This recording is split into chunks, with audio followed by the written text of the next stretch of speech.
오늘 본문은 복음서의 본문 중에서 난해한 본문 중에 속합니다.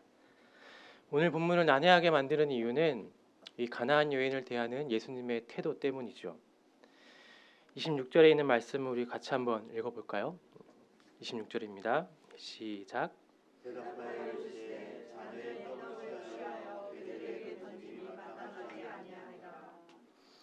예수님이 하신 이 말씀은 보통의 바리새인들과 다르지 않은 그런 말씀입니다. 이방인을 향해 적개심을 드러내는 이 예수님을 어떻게 우리는 이해해야 할까요? 평소 예수님이 보여온 모습과는 판이하게 다른 이 모습 속에서 우리는 당황스러움마저 느끼게 됩니다. 여러분은 이 본문을 어떻게 이해하시고 어떻게 소화하시나요? 우리 문화에서도 욕설의 소재로 자주 등장하는 개는 근동 지역에서도 상대를 모욕하기 위해서 자주 사용되던 소재입니다. 왜 예수님은 거친 말로 지금 상대를 몰아세우고 있는 것일까요? 주석가는 이러한 당황스러움을 해소하기 위해서 몇 가지 제안을 합니다. 첫 번째로는 여기서 예수님께서 말씀하시는 이 개가 사실은 조그마한 강아지를 의미하는 것이다 라고 이야기합니다. 그래서 이 개를 욕설로 볼 수 없다는 그런 설명을 하며 이 난감한 상황을 누그러뜨리려고 합니다. 또 두 번째는 여인의 믿음을 아시고 시험하기 위해서였다라고 말합니다. 아마 이 제안이 우리가 가장 많이 들어온 해석일 것입니다. 예수님의 모진 말은 믿음의 고백을 끌어내기 위한 계획적인 연기였다라고 말이죠. 연기가 필요했던 이유는 제자들 때문입니다. 제자들은 예수님이 이스라엘만을 구원하실 그런 구원자이시길 원했습니다. 가나안 여인을 쫓아냈으면 했습니다. 예수님의 가나안 여인을 향한 적대적인 연기는 아마도 이 제자들의 기대를 만족시켰을 것입니다. 그러나 제자들의 흐뭇함은 그리 오래 가지 않았습니다. 모직에 굴면 쫓겨갈 줄 알았던 이 여인이 오히려 예수님을 온전히 신뢰합니다. 제자들은 온 이스라엘을 다녀봤지만 아픈 딸을 위해서 이렇게 모진 수모를 감당하는 그런 사랑은 이내 본 적이 없습니다. 이 여인의 반응은 제자들이 여자와 이방인을 향해 갖고 있었던 그런 편견을 무너뜨렸습니다. 제자들은 27절에 여인의 고백을 듣고 생각했을 것입니다. 27절에 있는 말씀 같이 또 한번 읽어볼까요?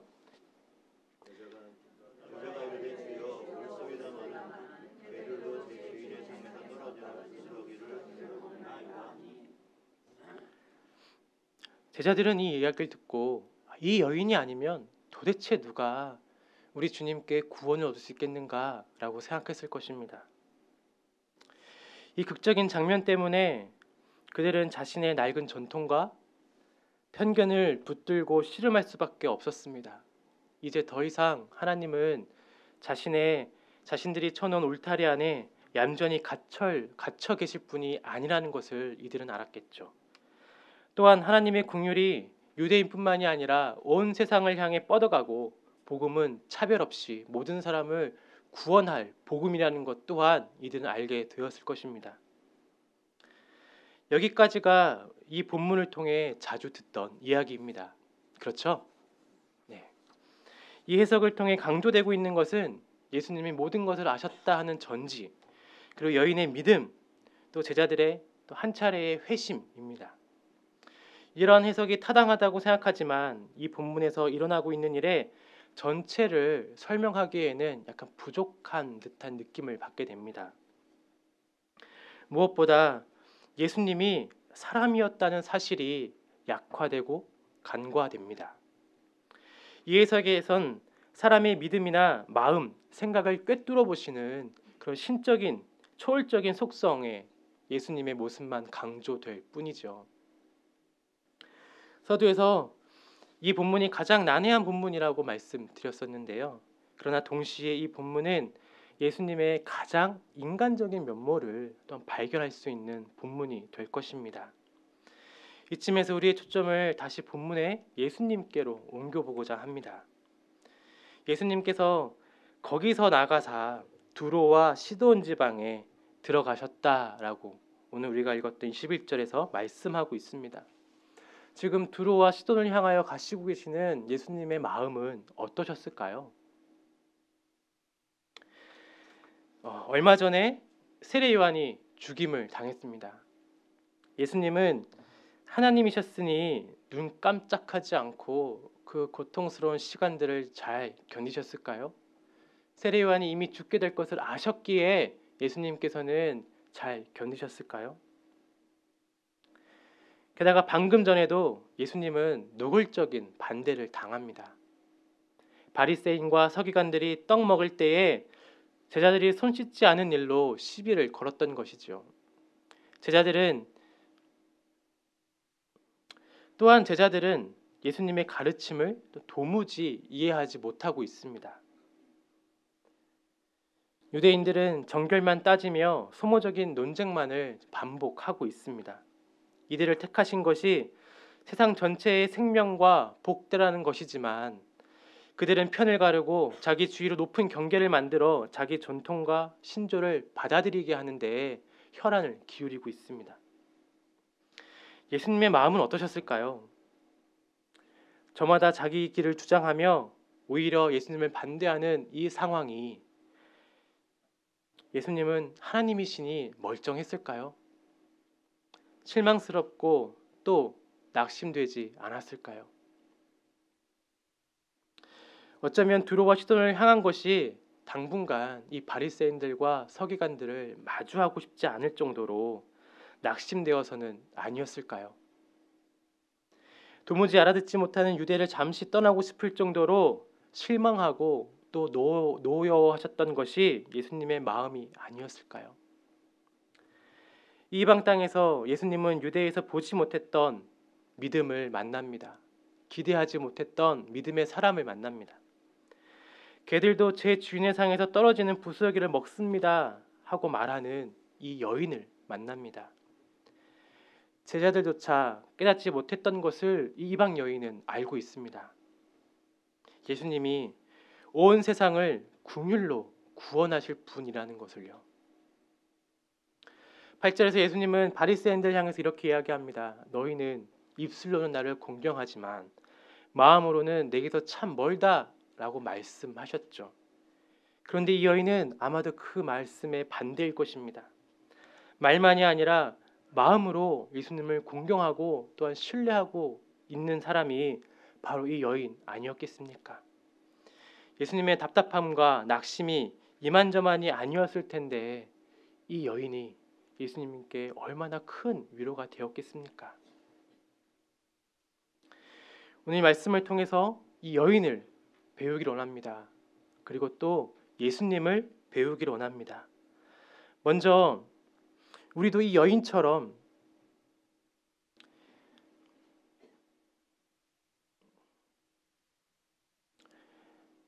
마치 예수님이 우리를 몰아세운 것과 같은 그런 고통스러운 순간들을 혹 경험하지 않습니까?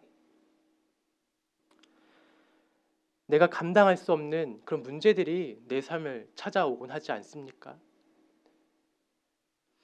질병이 찾아오고 경제적인 어려움이 찾아오고 우리가 미처 예기치 못했던 그런 어려움들이 우리를 찾아옵니다. 그럴 때 우리는 이 여인처럼 눈에 보여지는 그 상황이 아니라 예수님을 알기에 견고할 수 있을까요? 이 여인처럼 우리도 여전히 주님을 신뢰하며 견고할 수 있기를 간절히 바랍니다. 무엇보다 우리의 교회가 흔들림 없이 견고해지는 교회가 되어갈 수 있기를 간절히 바랍니다. 우리 주님께서 우리에게 원하시는 것은 무엇일까요? 우리 교회에 원하시는 것은 무엇일까요? 교회 건물을 화려하게 짓고 수를 불려나가는 것일까요? 성경에서는 보다 명확하게 이야기하고 있는데요. 지난 주간에 이미 들으셨던 에베소서의 버전으로 보면 그리스도의 장성한 분량에 이르는 것, 그것을 우리 주님께서는 우리에게 기대하고 계십니다. 또 미가서 버전으로 한번 살펴보게 되면 정의를 행하며 인애를 사랑하고 겸손히 하나님과 동행하는 것, 그것을 하나님께서는 원하신다라고 말씀하고 계십니다. 그리스도의 마음을 품고 닮아가는 것, 그리고 긍휼의 사람이 되는 것, 바로 그것을 말하고 있는 것이지요. 긍휼의 사람은 그렇다면 누구입니까? 누구라도, 어떤 연약한 사람이라도 그 앞에 서면 나도 사람이구나 하는 것을 느끼게 해주는 사람, 바로 그 사람이 긍휼의 사람 아니겠습니까? 혹 내가, 그리고 우리가 세상의 기준의 성공과 멀다 하더라도, 세상이 말하는 그 성공에 못 미친다 하더라도 긍휼의 사람이 되어가고 있다면, 조금씩 우리의 심령이 하나님을 닮아가고 있다면 그것으로 기뻐할 수 있는 우리가 될 수 있기를 바랍니다. 교회의 건물, 또 교회의 명성, 교회의 규모 같은 이런 외적인 목표들은 우리의 진정한 목표가 되시는 그리스도, 그리고 그리스도를 닮아가는 것과 그다지 상관이 없어 보입니다. 오히려 때때로는 충돌하고 있다라고 그렇게 여겨질 때도 많습니다. 우리는 외적 목표를 구하면서 동시에 긍휼의 사람이 되어갈 수는 없습니다.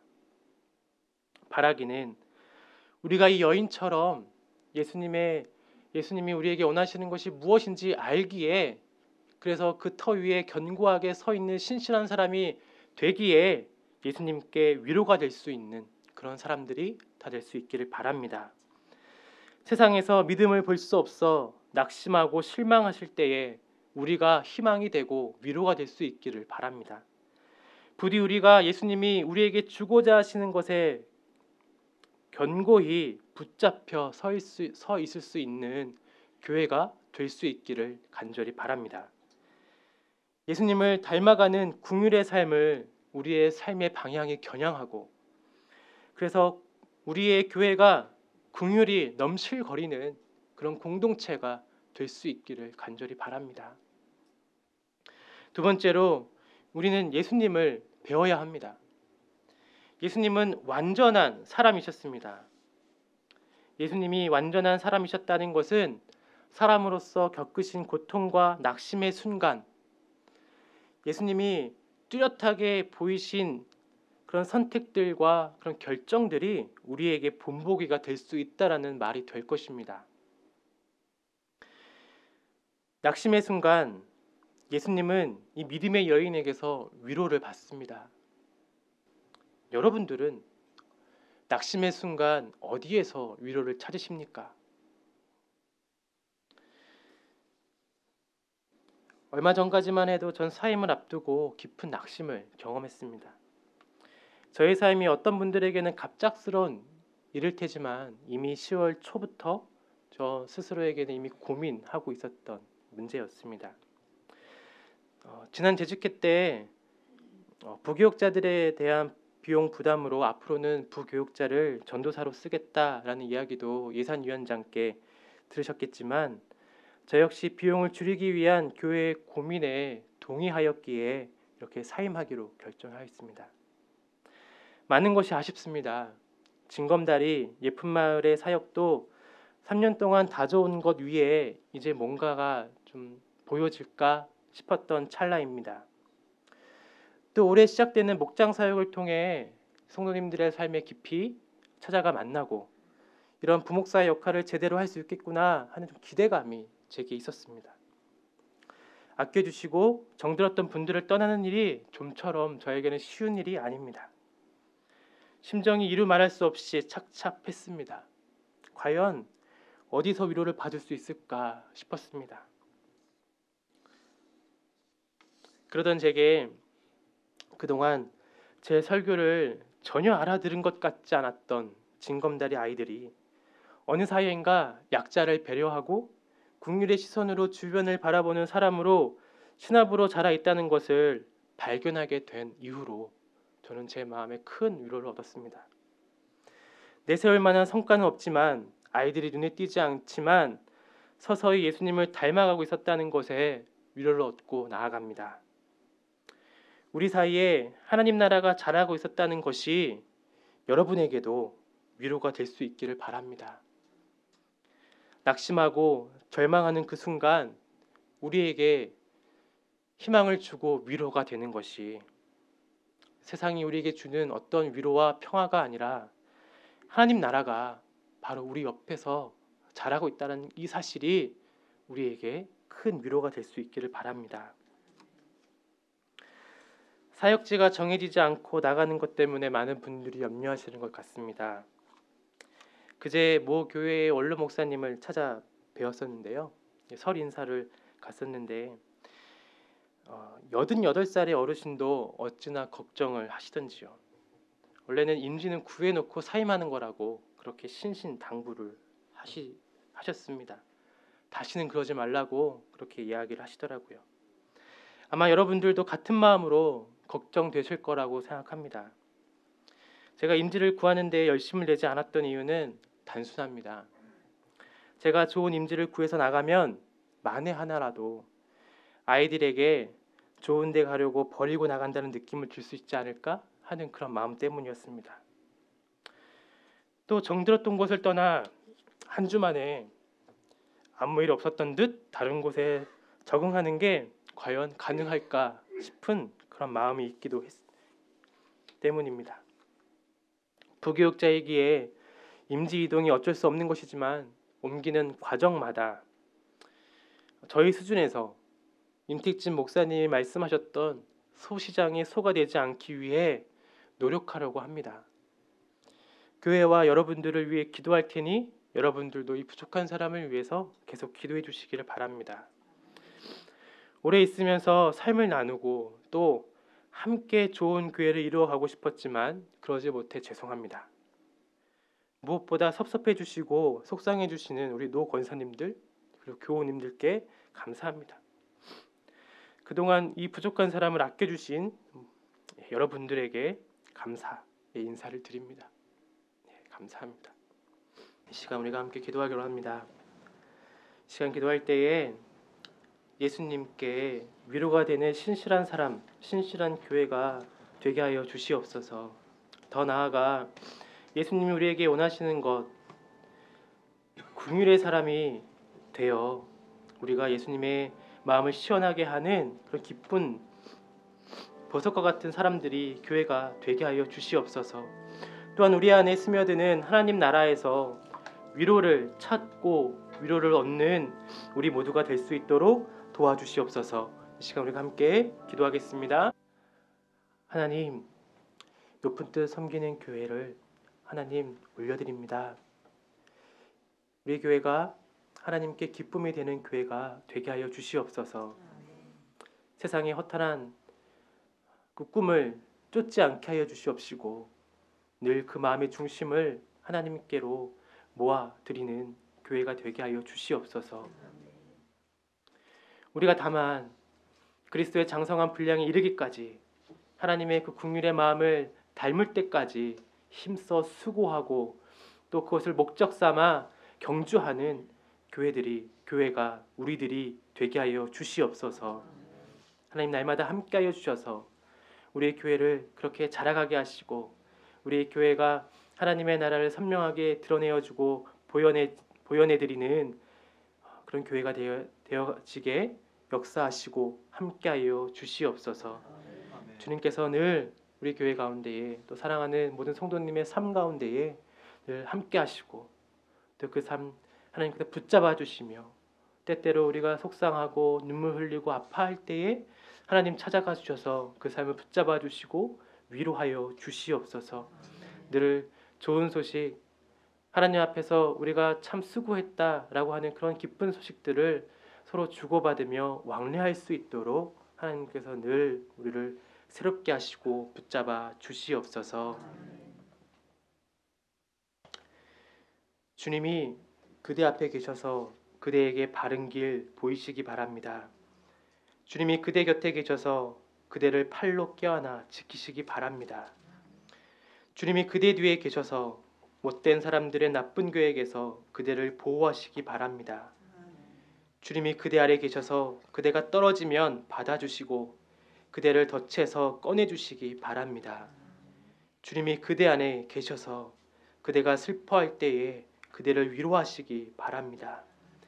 주님이 그대 둘레 계셔서 남들이 그대를 덮칠 때에 막아주시기 바랍니다.